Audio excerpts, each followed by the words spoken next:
बिस्मिल्लाहिर्रहमानिर्रहीम। जहाँ भी रहें हैप्पी रहें और हेल्दी रहें। तो मैं हूँ आसिया और वेलकम करती हूँ आपको अपने किचन में।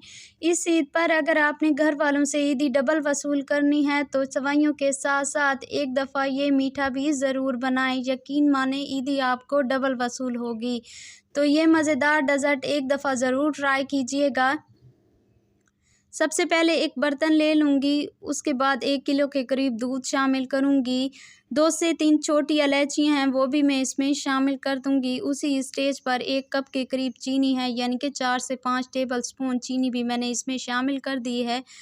उसी स्टेज पर मेरे पास ताज़े वाला 1 कप के करीब दूध है, इसमें मेरे पास स्ट्रॉबेरी कस्टर्ड है वो मैं शामिल कर दूँगी। अच्छे से मिक्स करूँगी और गर्म दूध में शामिल कर दूँगी।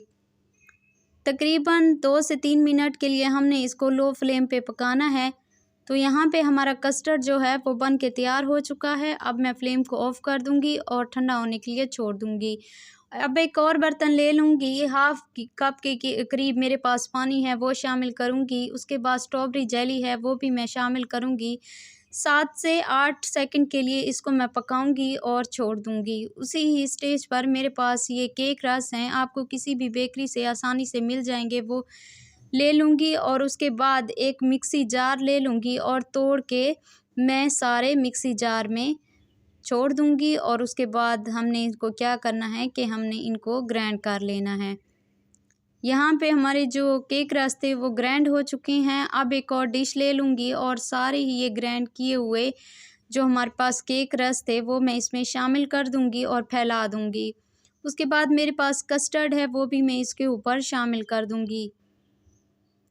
सारा का सारा कस्टर्ड हमने इसके ऊपर शामिल कर दिया है। उसके बाद 2 मेरे पास बनाना है, ये मैंने बारीक काट लिए थे, ये भी मैं इसके ऊपर शामिल कर दूँगी।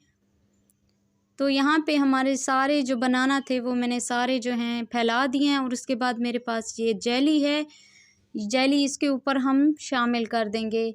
तो इसको लो ठंडा होने के लिए छोड़ देंगे। तो यहाँ पे हमारा जो डेज़र्ट था वो ठंडा हो चुका है और लुक भी बहुत ही खूबसूरत आ चुकी है। तो कैसी लगी मेरी आज की रेसिपी? अच्छी लगी हो तो लाइक कर दें, चैनल को सब्सक्राइब कर दें। इंशाल्लाह फिर नई रेसिपी के साथ हाज़िर होंगी। अपना बहुत सारा ख़्याल रखिएगा। आसिया को अपनी दुआओं में याद रखिएगा। अल्लाह निगहबान।